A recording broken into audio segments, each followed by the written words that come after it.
Hey, this is Nate from PartsPak.com. Today we're going to be changing out a water system pressure pump for a camper.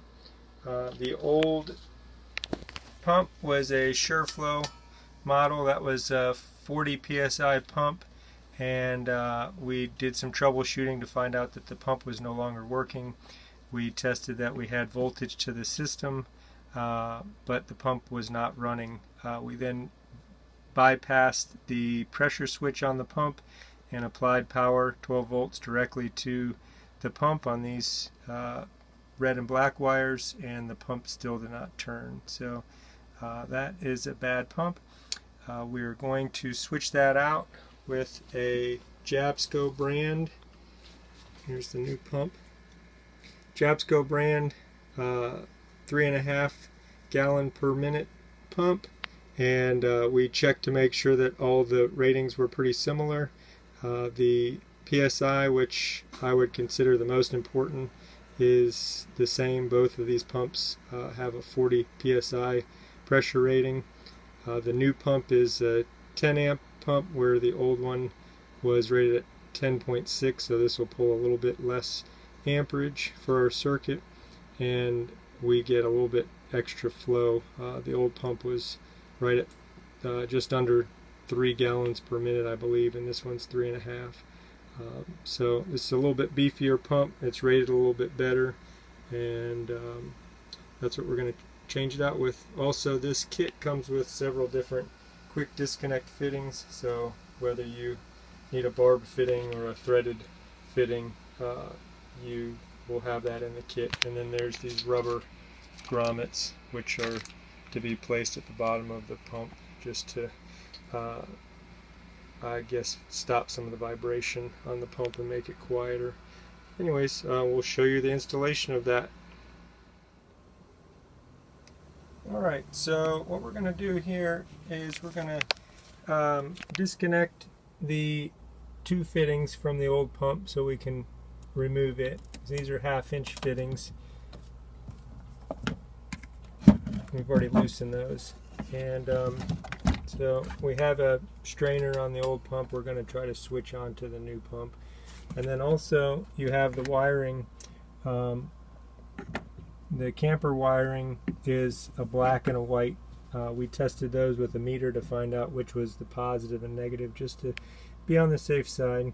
And in this case, the black is our positive and the white is our negative. So when you're installing the new Jabsco pump, on the back of the box it will show you that on the pump itself the negative is black.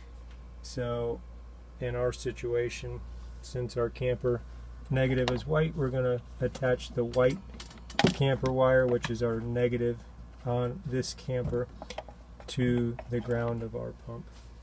So anyways, we'll show you how we connect that back up. We're going to just start with wire nuts just to test our application, and then once everything is we tested it's running, we'll go and put some heat shrink butt connectors on the wire, and that'll ensure we don't get any additional moisture into our connections in the future. Alright, so I'm able to loosen this inlet filter pretty easy. It was not difficult to loosen up, and it looks pretty clean. It's got a little water in there, and you see on the old pump they put a little Teflon tape, so I went ahead and just added a little Teflon tape to my new quick disconnect. With the new pump, it will come with these plastic retainers. You just pop those out, you're not going to need them, and you can press in the new fitting and snap down on the piece of plastic there. I would recommend periodically checking this O-ring and maybe putting a little bit of silicone grease on there just to keep them lubricated. Alright, so just to keep that in the same orientation, and then I'm going to screw on my inlet filter.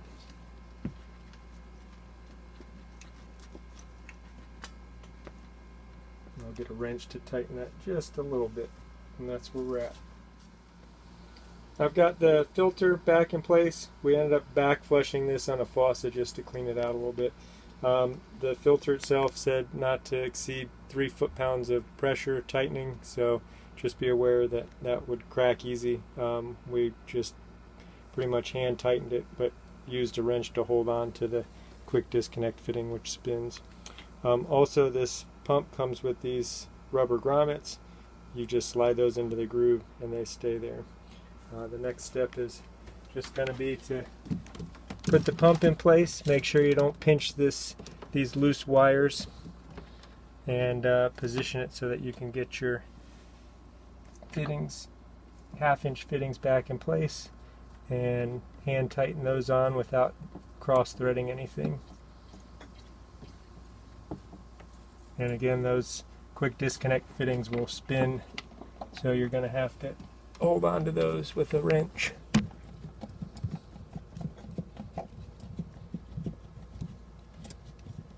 Alright, so I'll tighten those up, and then as far as our electrical connections, I've ensured that our pump is turned off so there's no power on. You could also check the 2 wire leads with a voltmeter to ensure that also.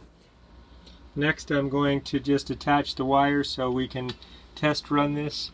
Again, I checked that on the camper this black wire was our positive, so I'm going to attach that to the positive on the pump. I will use butt connectors later after we do the successful test. And then on the camper, this white wire is our ground. I'm going to attach that to the ground on the pump, which is the black. Alright, so we've got everything connected up. We've got the wire nuts on, and now I'm going to flip the power switch just to test to see if we hear any noise on the pump. There you go, so it's working great. My next step is I'm going to put some heat shrink butt connectors on each of these sets of wires. Those are nice because you can use a heat gun to heat shrink these down, and you'll keep moisture out of your wires. So that'll be the next step. And we'll also screw the pump in place so that it doesn't move while we're driving. Alright, I just wanted to show you these heat shrink butt connectors. I've got one end in and cinched down. On the other end, I'm going to just use my wire tool and cinch down on the second side. You want to ensure that that's nice and snug, and then you can use the heat gun to just shrink down the little rubber material or plastic material on the outside until it touches the wire.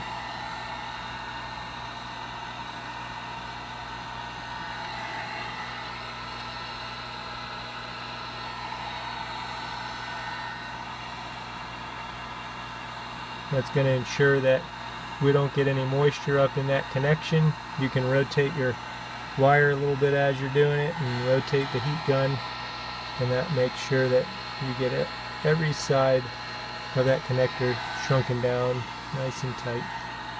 So there you go. You've got a nice secure connection, and no moisture is going to get up inside that.